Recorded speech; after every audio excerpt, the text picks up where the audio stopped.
Chapter 8. Develop Virtue. The second step is to develop full and perfect virtue. There are many ways of studying virtue in each tradition, and there are a lot of similarities among them: patience, tolerance, conscious love, humility, chastity, charity. What does it mean to develop full and perfect virtue? It is not just to have a concept. It is not just to respect virtues, to say, I have heard patience is a virtue, and I respect that, but get out of my way, I'm in a hurry.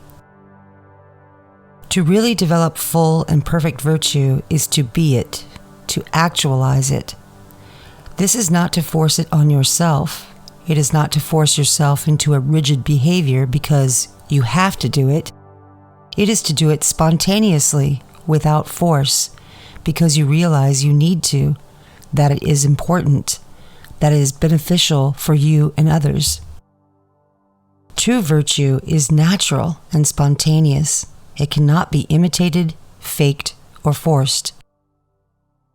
If you are angry with someone and they are angry with you, and you are thinking, I have to be loving and forgiving, and you go to them and say resentfully, I forgive you. That does not work. That is not honest. It is good as an action, and it does take courage, but it is far less powerful than a sincere apology. You can only be sincere when you have understood that your anger was wrong. By understanding how an action creates suffering, we also can understand how an action can create happiness. Yet for happiness to emerge, the cause of suffering has to be removed, otherwise it will remain a threat. Liberation from suffering has 3 stages. The first stage is comprehension. The second stage is judgment. And the third stage is elimination. Many spiritual people love to talk about the elimination of desires or ego, and they love to do different practices to eliminate their egos. But rarely do you hear them talk about judgment and comprehension, which have to happen first before you can reach elimination.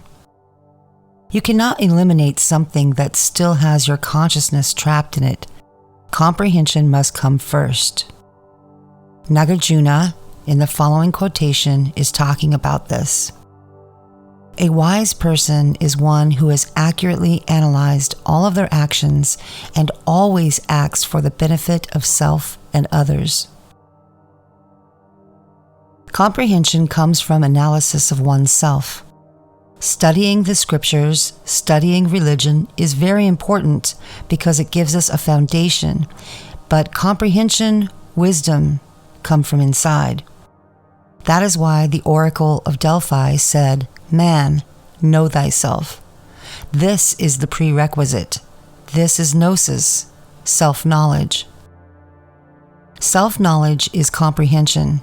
Comprehension is knowledge in the heart. Comprehension is not found by making a list of your defects.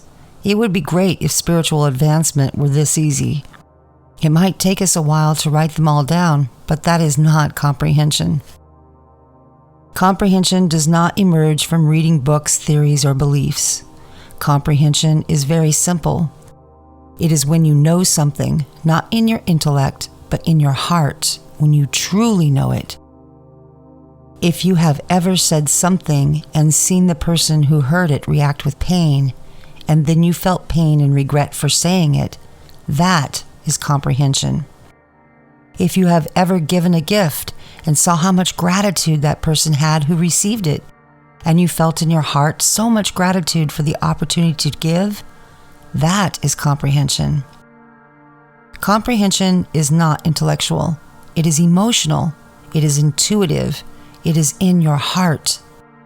Comprehension is not something that you develop by making lists and by making complicated explanations like, pride has this and that aspect and these attributes, and it can manifest here and here. That is fine. We need to understand it in the intellect, but that is not comprehension. When you have understood that an action is harmful and you have stopped it, You can then act virtuously for the benefit of yourself and others. This type of action is the origin of all happiness in the world. The development of virtue occurs naturally through comprehension of our actions and their effects.